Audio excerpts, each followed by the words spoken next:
Мен сізге былтырғы бюджеті 220 миллион болгон десем не дейсіз? Ondan ашық болушу мүмкүн десем, сиз эмне дейсиз? Алигери жок. Неге койушкан муну? Буну эмне мен скелеттин илгени койгон дейсиңерби? Буну прожекторго койгонда, жолдорду жарыктандыруу тармагына койгонда. Ошодан бери быйыл жаз камал келип иштеди. Болду, бүттү. Сезон бүттү, кыш келип калды, чаткалгачы.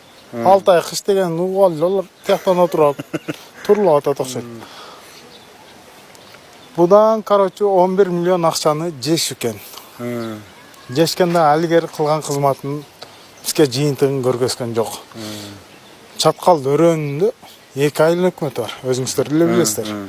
Биринчиси Канышкы айыл өкмөтү, экинчиси Чаткал айыл өкмөтү. Чаткал айыл өкмөтүнүкү полностью коюлган, жарыктандыруу берилген. Анан кийин бизден Канышкы айыл өкмөтүндө ушу караштуу 3-4 участок бар да. Ошонун ичинде эң көп население жашаган.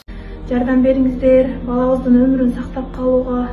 Сиздер да жардамчы болуңуздар. Аллах Таалам баарыңыздардан ыраазы болсун. Жардам сурайбыз. Эч кимге Аллах Таала мындай оору бербесин. Бул да сыноо болуп атат биз үчүн дагы.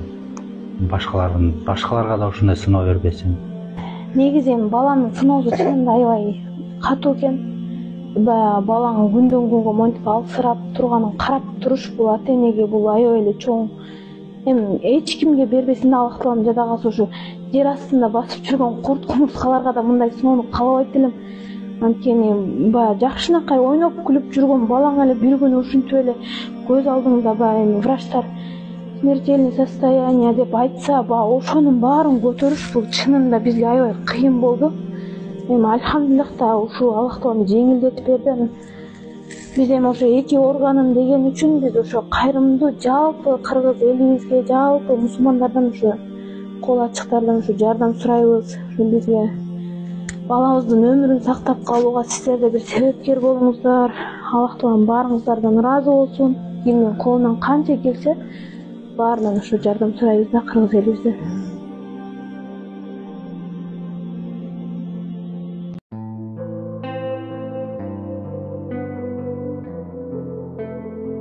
Биздин айылга ушундай берилбеди да. Сиздер өзү билесизби, айыл өкмөттүн бюджети канча экенин билесизби, 1 жылдык бюджет?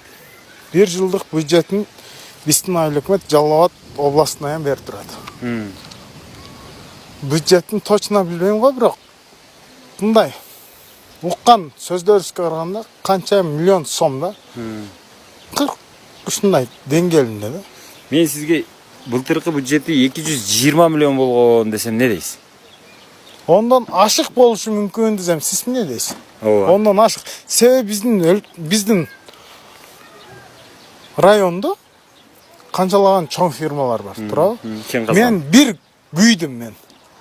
Vertex деген фирмага ишке жаңы киргенде Талас областынын 18 участогуна бул мурунку жылы жана COVID-19 болгондо ар бир айыл өкмөтүнө 1 миллион 800 миң сомдон пул бөлгөн экен. Vertex бир фирма. Анда бизде андан көбүрөөк иштейт да. Vertex тоже бизге карайт да. Ал фирма деле бизге карайт. Ачыгын айткандачы. Ошол фирмалар бизди карабай атканда биздин айылыбыз ушу да.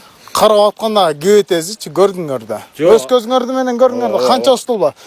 Плюс бул столбаны бассаңар мен силерге көрсөтөйүн. Канчалык деңгээлде биздин жолубузга жакын коюп койгон. Анын жолдогу жүргөн машина болот, техника болот. Ошолордун себебинен могу жолдордогу столбаны үзүп кеткен да. Сүзүп, жыгып деле кеткен. 1-2 жулуп алган. Көрсөт десеңер барып көрсөтүп коюшка каршы эмес.